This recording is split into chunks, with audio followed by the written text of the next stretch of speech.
Hello friends, welcome back to MKP English. Friends, நான் என்னோடய சேனலில் பிகினர்ஸ்க்காக, அதாவது இப்போ தான் நீங்கள் இங்கிலீஷ் பேச ஸ்டார்ட் பண்ணுறீங்க அப்படின்னா உங்களுக்காக 45 டேஸ் ஸ்போக்கன் இங்கிலீஷ் கிளாஸை ஸ்டார்ட் பண்ணியிருக்கேன். என்னோடய வீடியோஸை டே 1லேருந்து பார்த்துக்கிட்டு வாங்க. உங்களுக்கு இங்கிலீஷ் பேசுகிறதுக்கு என்னோடய வீடியோஸ் ரொம்பவும் யூஸ்ஃபுல்லாக இருக்கும். Okay friends, let's get started. நாம் இன்றைக்கி நம்மளோட கிளாஸில் எதை பற்றி பார்க்க போகிறோம் அப்படின்னா, என்னால் பேசாமலாம் இருக்க முடியாது, என்னால் தூங்காமல் இருக்க முடியாது, என்னால் சாப்பிடாமல் இருக்க முடியாது அப்படின்லாம் நாம் தமிழில் சொல்லுவோம் இல்லையா? ஸோ இது மாதிரி முடிகிற சென்டென்ஸை, என்னால் முடியாது, என்னால் ஒரு விஷயத்தை செய்யாமல் இருக்க முடியாது அப்படின்னு முடிகிற சென்டென்ஸை, தமிழில் முடிகிற சென்டென்ஸை எப்படி இங்கிலீஷில் சொல்லலாம் அப்படின்னு தான் பார்க்க போகிறோம் ஃப்ரெண்ட்ஸ். இப்போ நார்மலாக நாம் இங்கிலீஷில் பேசும்போது நம்மளால் ஒரு விஷயத்தை செய்ய முடியல அப்படின்னா நாம் கெனாட், காண்ட் அப்படின்றத யூஸ் பண்ணுவோம். ஆனால் இது கொஞ்சம் டிஃப்ரெண்ட். எப்படி டிஃப்ரெண்ட் அப்படின்னு சொல்கிறேன்னா, நம்மளால் ஒரு விஷயத்தை செய்யாமல் இருக்க முடியாது அப்படின்னு சொல்லணும்னா அதுக்கு இங்கிலீஷில் ஒரு ஸ்ட்ரக்சர் இருக்குது. அந்த ஸ்ட்ரக்சரை யூஸ் பண்ணி தான் நாம் தமிழில் இது மாதிரி சொல்கிறோம் இல்லையா, இதை இங்கிலீஷில் சொல்ல முடியும். அந்த ஸ்ட்ரக்சர் என்னென்னா can't help but plus B1. Gantt help but plus B1. நீங்கள் பிச்சைக்காரன் படத்தில் ஒரு சீனை கவனிச்சிருக்கலாம். அதில் ஒரு கமீடியன் வந்து சிரிப்பை அடக்கிக்கிட்டே என்னால் சிரிக்காமல் இருக்க முடியலைன்னு அப்படின்னு சொல்லுவார் இல்லையா? அவர் அப்படி சொல்கிறத நாம் இந்த ஸ்ட்ரக்சரை யூஸ் பண்ணி தான் சொல்ல முடியும். என்னால் சிரிக்காமல் இருக்க முடியலை அப்படின்றத I can't help but laugh, I can't help but laugh அப்படின்னு சொல்லலாம். நான் சந்தோஷமாக இருக்கும்போது என்னால் பாடாமல் இருக்க முடியாதுன்னு சொல்லுவோம் இல்லையா? இதை இங்கிலீஷில் I can't help but Singh when I'm happy, I can't help but Singh when I'm happy அப்படின்னு சொல்லலாம். என்னால் ப்ரெசன்டேஷனை பற்றி கவலைப்படாமல் இருக்க முடியலை, I can't help but worry about my presentation, I can't help but worry about my presentation அப்படின்னு சொல்லலாம். என்னால் இயற்கையோட அழகை என்ஜாய் பண்ணாமல் இருக்க முடியாது, I can't help but enjoy the beauty of nature, I can't help but enjoy the beauty of nature அப்படின்னு சொல்லலாம். இப்போ நாம் Gantt help but plus B1 ஸ்ட்ரக்சரை பார்த்தோம் இல்லையா? இதை இந்த ஸ்ட்ரக்சரை யூஸ் பண்ணி சொல்லாமலேயே இன்னொரு ஸ்ட்ரக்சரையும் யூஸ் பண்ணி சொல்லலாம். அது என்னென்னா can't help plus V4. Can't help but plus B1 ஸ்ட்ரக்சருக்கும் காண்ட் ஹெல்ப் ப்ளஸ் V4 ஸ்ட்ரக்சருக்கும் என்ன வித்தியாசம் அப்படின்னு கேட்டிங்கன்னா, மீனிங் வைஸ் இந்த ரெண்டு ஸ்ட்ரக்சருக்கும் எந்த வித்தியாசமும் இல்லை. ஆனால் ஸ்ட்ரக்சர் வைஸ் தான் டிஃப்ரென்ஸ் இருக்குது. நாம் முதல் ஸ்ட்ரக்சரில் பட்டை யூஸ் பண்ணுவோம், ரெண்டாவது ஸ்ட்ரக்சரில் பட்டை யூஸ் பண்ண மாட்டோம். அதே மாதிரி முதல் ஸ்ட்ரக்சரில் பட்டுக்கு அடுத்து V1 யூஸ் பண்ணுவோம். ஆனால் ரெண்டாவது ஸ்ட்ரக்சரில் பட்டையும் யூஸ் பண்ண மாட்டோம். அதே சமயத்தில் காண்ட் ஹெல்ப்புக்கு அடுத்து V4 யூஸ் பண்ணுவோம். என்னால் சிரிக்காமல் இருக்க முடியாது அப்படின்றத ஐ காண்ட் ஹெல்ப் பட் லாஃப்னும் சொல்லலாம், இல்லை ஐ காண்ட் ஹெல்ப் லாஃபிங் அப்படின்னும் சொல்லலாம்.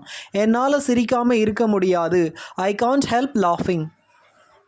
என்னால் தூங்காமல் இருக்க முடியாது, ஐ காண்ட் ஹெல்ப் ஸ்லீப்பிங். என்னால் பாடாமல் இருக்க முடியாது, ஐ காண்ட் ஹெல்ப் சிங்கிங். உங்களுக்கு இந்த ஸ்ட்ரக்சரை எங்கே யூஸ் பண்ணணும் அப்படின்னு புரிஞ்சிருக்கும்னு நினைக்கிறேன் ஃப்ரெண்ட்ஸ். இப்போ நாம் இந்த ஸ்ட்ரக்சரை யூஸ் பண்ணுறதுல காமனாக பண்ணுற மிஸ்டேக்கை பற்றி பார்க்கலாம். என்னால் சிரிக்காமல் இருக்க முடியலை அப்படின்றத சிலர் எப்படி எழுதுவாங்க அப்படின்னா, இல்லை எப்படி சொல்லுவாங்க அப்படின்னா, I can't help but to laugh, I can't help but to laugh அப்படின்னு சொல்லுவாங்க. நீங்கள் பட்டுக்கு அடுத்து டூவை யூஸ் பண்ணக்கூடாது, அதை I can't help but laugh அப்படின்னு தான் சொல்லணும். நீங்கள் பட்டுக்கு அடுத்து டூவை யூஸ் பண்ணீங்க அப்படின்னா அது கிராமட்டிக்கலாக ராங். இப்போது இந்த ஸ்ட்ரக்சரை பாஸ்ட் டென்ஸில் எப்படி யூஸ் பண்ணலாம் அப்படின்ற டவுட் உங்களுக்கு வரலாம். என்னால் தூங்காமல் இருக்க முடியலை அப்படின்னு சொல்கிறோம் இல்லையா?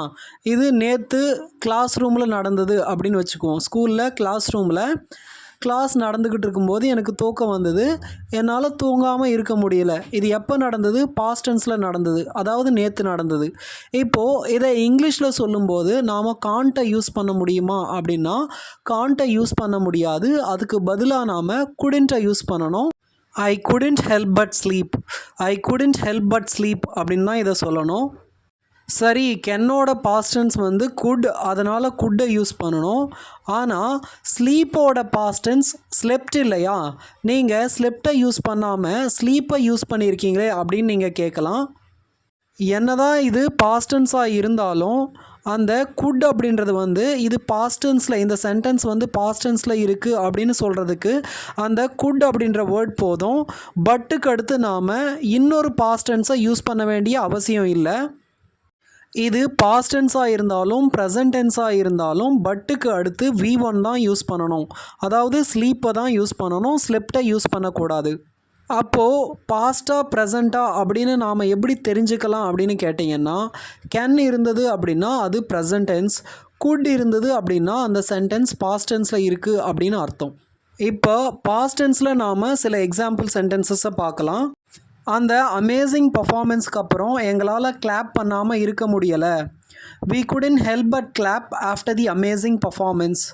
We couldn't help but clap after the amazing performance அப்படின்னு சொல்லலாம். இங்கே couldn't யூஸ் பண்ணதுக்கான அர்த்தம் என்னென்னா, அந்த பர்ஃபார்மன்ஸ் ஏற்கனவே நடந்து முடிஞ்சிருச்சு அப்படின்னு அர்த்தம். அடுத்த சென்டென்ஸை பாருங்கள். She couldn't help but cry after hearing the news of his death.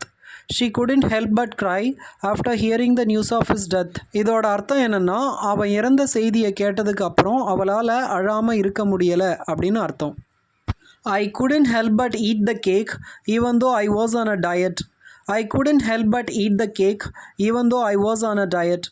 இதோட அர்த்தம் என்னென்னா, என்னதான் நான் டயட்டில் இருந்திருந்தாலும் என்னால் அந்த கேக்கை சாப்பிடாமல் இருக்க முடியலை அப்படின்னு அர்த்தம். அவ்வளோதான் ஃப்ரெண்ட்ஸ்.